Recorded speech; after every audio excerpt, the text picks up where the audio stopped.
करो भी ना लगे। Good morning students. आज हम कैरेक्टरिस्टिक्स ऑफ कम्युनिकेशन देखेंगे। इससे पहले हमने डेफिनेशन देखी है और इम्पोर्टेंस देखा है। Understanding the characteristics of communication helps us to improve our competence and skills in communication. तो ये जो है अगर हम उसकी कैरेक्टरिस्टिक्स जानते हैं कम्युनिकेशन की, तो हम अपनी कम्युनिकेशन स्किल्स को और ज़्यादा इम्प्रूव कर सकते हैं। तो फर्स्ट कैरेक्टरिस्टिक है communication is unintentional as well as intentional. Unintentional यानी कि जो आप नहीं कहना चाह रहे हैं, जो आप नहीं कन्वे करना चाह रहे हैं, और इंटेंशनल यानी कि जो आप जानबूझकर कहना चाहते हैं, इरादी तौर पे कुछ कन्वे करना चाहते हैं, मैसेज पहुंचाना चाहते हैं। We do not always succeed in conveying exactly what we want to. The target receiver may receive less or more or even something other than what we intended to convey. तो देखिए कि communication का मामला ऐसा है कि हमारे साथ जो है कभी कभी आप जो कहना चाहते थे वो आप नहीं कह पाते हैं। उससे कभी कम सुन लेता है सुनने वाला, उससे ज़्यादा सुन लेता है, या फिर कुछ और ही सुन लेता है जो आप कहना नहीं चाह रहे थे। In fact communication does not happen exactly as the sender wishes. तो कम्युनिकेशन जो होता है वो एग्जैक्टली कभी कभी नहीं पहुंच पाता रिसीवर तक। It often fails. तो अक्सर जो है ये प्रोसेस जो है फेल भी हो जाता है। Communication takes place even when we do not plan it and when we are not conscious of it. तो कभी कभी कम्युनिकेशन जो है ऐसे वक्त पे कन्वे हो जाता है जबकि आप नहीं पहुंचाना चाह रहे थे बात, तभी वो बात दूसरे तक पहुंच जाती है। वो अनइंटेंशनल कहलाएगा। We may communicate something that we had not intended to communicate. और ऐसे वक्त पे क्या होता है कि जो आप नहीं कहना चाह रहे थे वो भी बात जो है पहुंच जाती है दूसरे तक। Our non verbal behaviour which is always present convey something about us. तो हमारा जो नॉन वर्बल बिहेवियर होता है, यानी कि आपके जो फेशियल एक्सप्रेशंस होते हैं, आपके चलने फिरने का अंदाज़, आपके खड़े रहने का अंदाज़, आपके हाथ पैर मूव करने का अंदाज़, ये सारा जो है नॉन वर्बल बिहेवियर में आएगा। यानी कि आप कह तो नहीं रहे लेकिन आपके हाव भाव, आपके नॉन वर्बल बिहेवियर से समझ में आ जाता है कि आप कैसे मूड में हैं। आप बहुत खुश हैं या आप गुस्से में हैं या आप नाराज़ हैं, जो भी है हम नॉन वर्बल बिहेवियर से बहुत सारी बातें जो है वो कन्वे हो जाती हैं हमारे बारे में जो हम नहीं कहना चाहते हैं। तो ये कि उसकी एक कैरेक्टरिस्टिक है कम्युनिकेशन की कि इट इज़ इंटेंशनल और एज वेल एज अनइंटेंशनल। अब दूसरी कैरेक्टरिस्टिक देखिए, communication is a dynamic process. Dynamic कहेंगे, बहुत सारे इसके वो हैं, लेयर्स हैं। A process is an on going activity. ये प्रोसेस जो है ऑन गोइंग एक्टिविटी होता है। Communication is a process and is always changing. और कम्युनिकेशन का जो प्रोसेस है वो हमेशा चेंज होता रहता है, बदलता रहता है। ऑलवेज इन मोशन, हमेशा वो हरकत में होता है। It grows and develops. तो कम्युनिकेशन प्रोसेस जो है, कम्युनिकेशन का प्रोसेस जो है वो ग्रो होता है, बढ़ता रहता है और डेवलप होता रहता है। Even if the same two persons exchange the same ideas again, the communication will not be exactly the same as it was the first time, because the two persons have grown and developed and changed since then.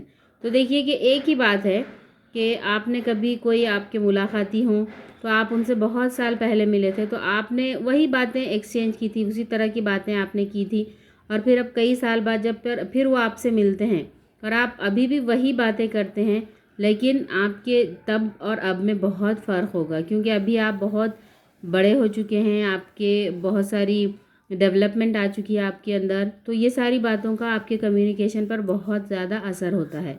Every time we engage in an act of communication we bring it all our previous experiences, feelings, thoughts, attitudes which have been formed by other communication events. तो हमारा जो भी communication का act होता है वो हमारे पुराने एक्सपीरियंसेस, हमारी फीलिंग्स, हमारी सोच, हमारा एटीट्यूड, ये सारी चीज़ों से कम्युनिकेशन का जो प्रोसेस है वो मुतासिर होता है। Now the next characteristic is communication is systematic. यानी कि एक सिस्टम के तहत कोई भी कम्युनिकेशन प्रोसेस काम करता है। Every component of the process is affected by every other component. The source, the environment, the goal, the medium, the nature of the message, the receiver, the feedback, all affect one another. ये देखिए ये सारे components हैं।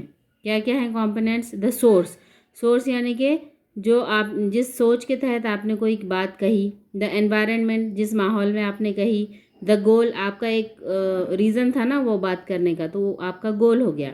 The medium फिर आपने कौन सा ज़रिया अपनाया, लैंग्वेज का ज़रिया अपनाया, उर्दू लैंग्वेज, इंग्लिश लैंग्वेज, ये मीडियम है।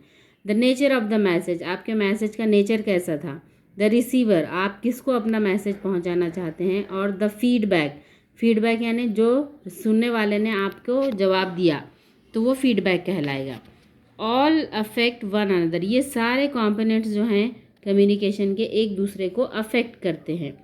If the audience is attentive और अनइंटरेस्टेड, इनअटेंटिव और uninterested, the source is not able to communicate effectively. देखिए, अगर बहुत अच्छी बात भी आपसे कही जा रही है लेकिन जो सुनने वाला है वो अटेंटिव नहीं है, वो इंटरेस्टेड नहीं है, तो फिर आप वो कम्युनिकेशन जो है वो सक्सेसफुल नहीं हो पाएगा। क्योंकि सबसे ज़्यादा जो अहम चीज़ है वो सुनने वाला की वो है कि वो आपकी बात ध्यान से सुनता है या नहीं सुनता है, तो कम्युनिकेशन इफ़ेक्टिवली सक्सेसफुल नहीं हो पाएगा। If a wrong medium is chosen the message may fail to have the intended result. अगर आप देखिए, आप आते हैं यहाँ पर क्लासरूम में आते हैं और यहाँ पर मैं आकर चाइनीज़ लैंग्वेज में आपसे बात करना शुरू करती हूँ, तो क्या आप उसको समझ पाएंगे? नहीं समझ पाएंगे। तो फिर मेरा मीडियम यहाँ पर क्या हो गया, रॉन्ग हो गया। इसलिए मुझे जो इंटेंडेड रिजल्ट है वो मुझे नहीं मिलेगा। If the Sanders goal is not clear the message will be confused. दूसरी बात ये कि आप ठीक है, आप अच्छी से बात कर रहे हैं, लेकिन अगर आपका गोल ही क्लियर नहीं है तो मैसेज फिर कंफ्यूज हो जाएगा। जो सुनने वाला है वो कंफ्यूज हो जाएगा कि अरे ये क्या कहना चाहते हैं। डिस्टर्बेंस एट एनी स्टेज और in the communication process affects the entire process. अब डिस्टर्बेंस जो होता है उसकी वजह से हम काफ़ी बातें जो है उसमें अफेक्ट करती हैं। कोई भी लेवल पे अगर डिस्टर्बेंस होगा तो हमारी बात जो है पूरी नहीं हो पाएगी और प्रोसेस जो है वो अफेक्ट हो जाएगा। Now the next characteristic is communication is both interaction and transaction. अब देखिए, इसका मतलब ये होता है the two participants, the source and the receiver, exchange ideas and information and influence each other during the process of communication. They also come to a shared and common meaning as a result of the communication. They share as well as exchange thoughts and meanings. तो communication जो होता है एक interaction भी है और एक transaction भी है, जिसमें कि जो सोर्स होता है, जो बोलने वाला होता है, वो रिसीवर तक अपनी बात पहुंचाता है और उसको इन्फ्लुएंस करता है और फिर उसके बदले में फिर जो सुनने वाला है वो अपना फीडबैक देता है। इस तरह ये जो है एक ट्रांसैक्शन भी है। ये हम इसमें क्या करते हैं, अपने थॉट्स और मीनिंग्स को शेयर करते हैं, एक्सचेंज करते हैं एक दूसरे से। तो ये थी उसकी कैरेक्टरिस्टिक्स। Thank you.